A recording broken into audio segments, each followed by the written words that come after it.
Okay, so I want to show you how to do a 3-stitch right and left cable cross in the left-handed direction, and what this is good for is if you want to create those diamonds, you want to know this stitch. Okay, so what we want to do, well, I'm going to show you how to do a diamond with this. Okay, so we're just going to purl our way over because it's a traveling stitch. I've cast it on 10, and so I'm just going to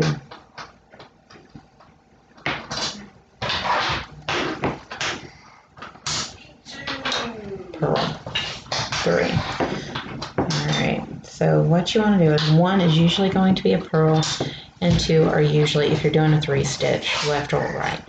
So you want to purl your first one, E-wrap your second and third peg. Okay, so these are a set. This is for if you're going to do a left 3-stitch cable on the left hand direction.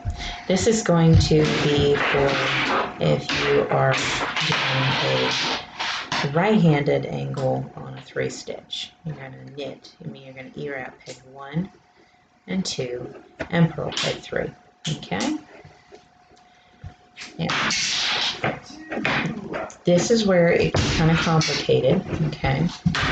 And I'm going to purl my way to the end. What I'm going to try to show you how to do is get it to where it starts angling out again. Alright? Once you get the hang of it, it makes it easier. So, you're only usually going to have a single row in between. Alright? Because I'm trying to show you how to do it from the left-handed method. And it's good to know the left and right-handed method so that you aren't held up anywhere. Okay. Now, this is going to have a little bit of a stretch to it. You're going to have to do a little bit of working on it. Okay. So here's your first outer peg and your E-wrap. Alright. So toss the bottom loops over. And then you're going to E-wrap. This is for your left 3-stitch cable. So that first one is your right and this is your left.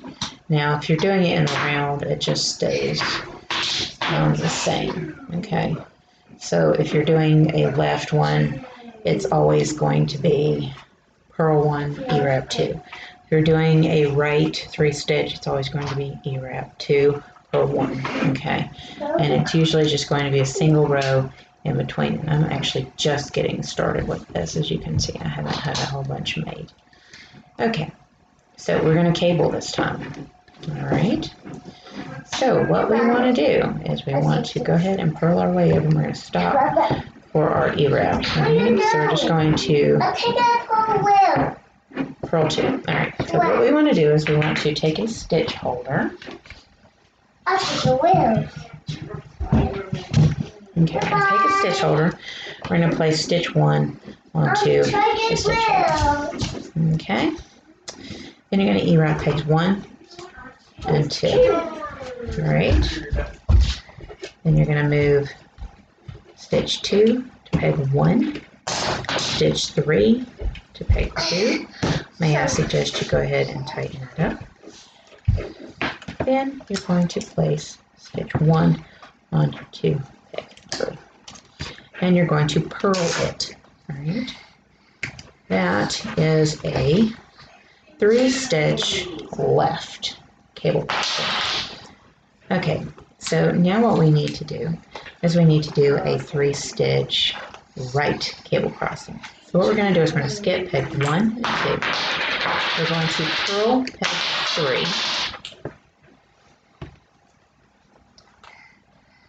Then we're going to place that onto a stitch holder. We're going to come back to peg 1 and 2. E-wrap pegs 1 and 2.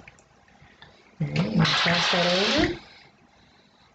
Then you're going to place stitch 2 on peg 3, stitch 1 on peg 2, and then place your purled stitch It's stitch 3 onto peg 1. Then you want to go ahead and you want to tighten those stitches. All right. Then, all right. Now, what you have just done is created an angle out. And when you go to angle back in, you flip them. Okay? That is how you do a 3-stitch cable crossed with a right and a left, doing the left-handed method. Okay? Now we're just going to work our way back where we are going in and we're purling, E-wrap, purl, and then we do the cross again. Okay? So that crossing is what you're going to do, and you're always going to have a single row in between your crossings, okay?